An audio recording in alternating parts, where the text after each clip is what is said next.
Nagplano ang kampo sa University of San Carlos Warriors nga mopasaka og reklamo ngadto sa opisina ni si SAFI Commissioner Felix Chukinhoy aron ipa-disqualify ang pambatong point guard sa University of the Visayas Wing Lancers nga si June Kent Manzo.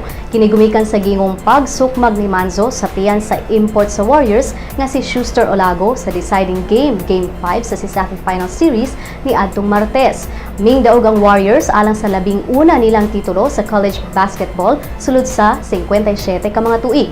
Ang insidente nahitabo sa nahibiling 1:26 minutes diin hayag na ang kadaugan alang sa Warriors gumikan sa ilang 59-49 nga labaw. Na-thrown out si Manzo tungod niini.